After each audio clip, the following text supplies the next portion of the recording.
اس کے علاوہ گردے کی پتھری کا ہے، الحمدللہ تجربہ شدہ یہ تباشیر نکرہ خالص تباشیر، اور عود ہندی جو ہے تباشیر عود ہندی آثارِ رحمت، یہ اور سنگ سرمائی سنگ یہود، یہ 5 اجزاء باریک کر کے آپ صبح و شام بقدر چنا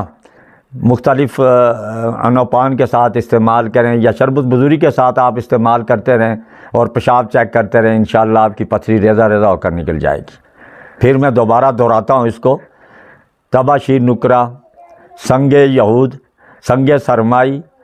عود ہندی اور آثارِ رحمت، یہ برابر وزن باریک پیس کر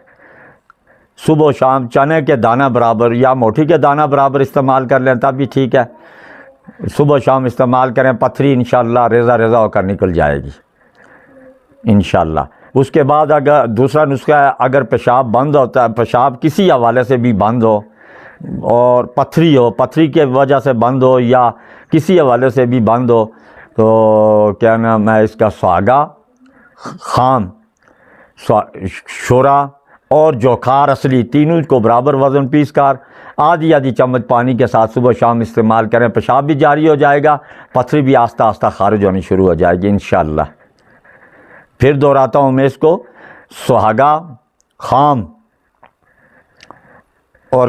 کلمی شورا خالص، جوکھار خالص، تینوں چیزیں ہم برابر وزن لے کر باریک پیس کر صبح و شام آدھا چمچ پیس پانی کے ساتھ استعمال کریں، آپ کا پیشاب بھی کھل جائے گا، بند پیشاب بھی کھل جائے گا اور پتھری بھی ریزہ ریزہ کر کے یہ انشاءاللہ خارج کر دے گا۔ یہ ہفتہ 10 دن تک استعمال کریں آپ۔